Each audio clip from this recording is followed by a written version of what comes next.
Hi, this is Anushka Wani, digital editor at EM and A&D magazine, and we are here at IMTEX 24. Today is day 2 and we are at the Hexagon stall. We have with us Mr. Sridhar, who is the managing director for Hexagon. So let's welcome him. Welcome, sir.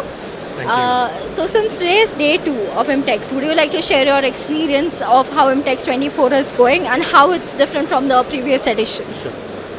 Every year, IMTEX gets better from the previous year, and that shows the manufacturing industry in India is booming in a big way.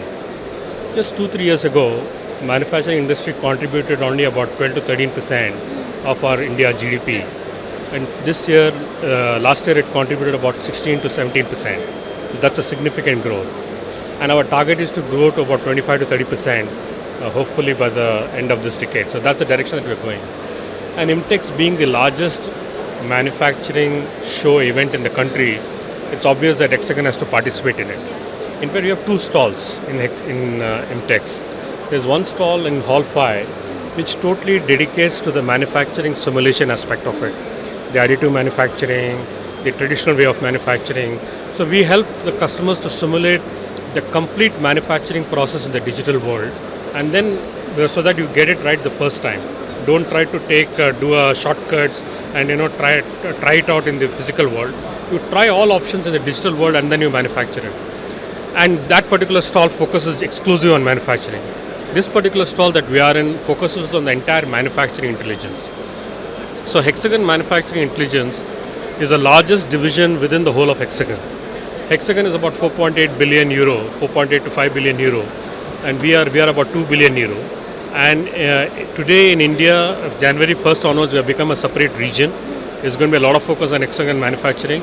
As the word says, Hexagon Manufacturing Intelligence, we help the customers to manufacture the products in an intelligent way.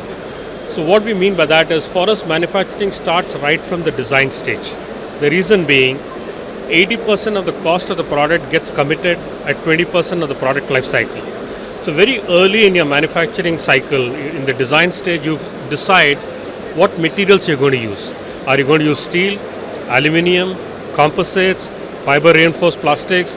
And materials cost is the significant cost of the product cost, right? So you deciding that very early, right? And then also you're going to decide what kind of manufacturing you're going to do. You're going to do additive, traditional, whatever. So since you're deciding 80% of the cost at 20% of the product life cycle, it's important that we take care of the complete design as well in the manufacturing process. So we have a software platform which helps customers to design in a digital world and engineering simulation in the digital world, manufacture in the digital world, try out all manufacturing methods and suggest the best way.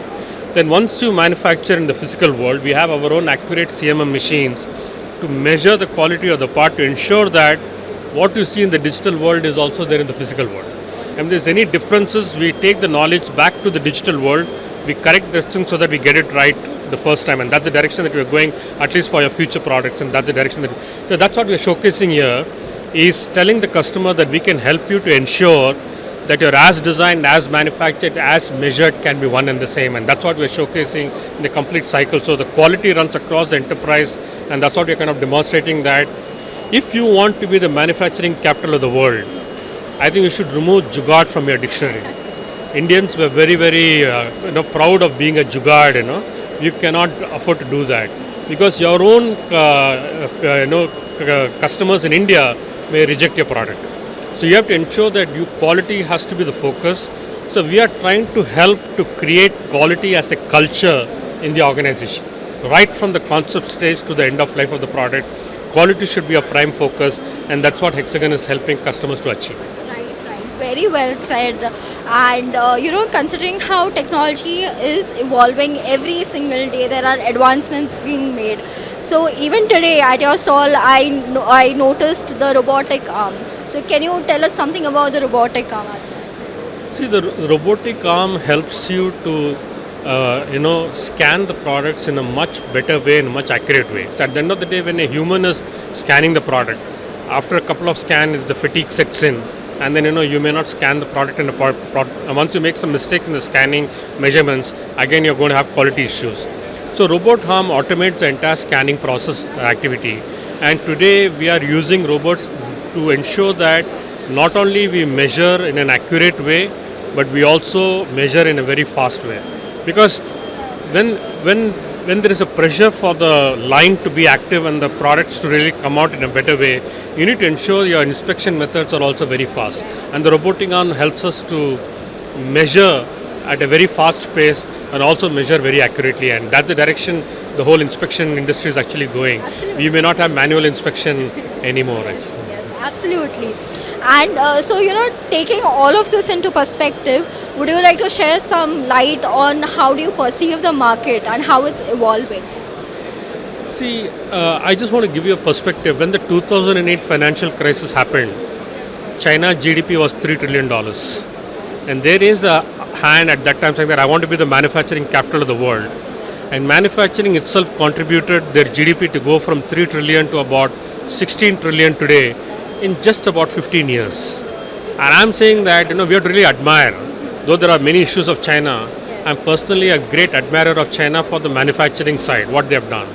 And I'm saying that if we can replicate this, and if China can do it, why can't we do it? So we can actually do it.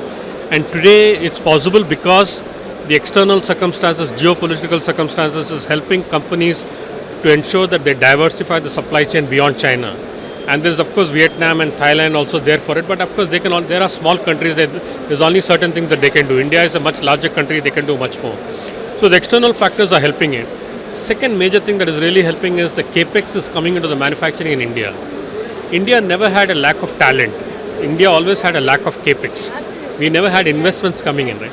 Today there is huge investments coming in manufacturing. For example, there are about 700 plus EV startups in Bangalore itself, and a lot of Tata Motors is investing heavily. So when the capex comes into the manufacturing world, so there is an internal help, and the government has also introduced a lot of PLI schemes in the manufacturing world, and they are giving up about 18,000 crores worth of incentive, and that's also a factor. So the external factors, the internal factors, and the government interest in making it happen is definitely extremely positive for the manufacturing, and manufacturing can really help to increase the job creation. After agriculture takes care of about 50% of our workforce. Manufacturing may be the next biggest, and once the manufacturing boom happens, we can really provide jobs to the youth that is there in India. Absolutely. And we have a lot of people with engineering talent as well in India. Absolutely. I totally agree with you. And thank you so much, sir, for sharing your insights and your time with us. It was a pleasure having you. Thank you so much. It was a pleasure speaking to you as well. Thanks a lot.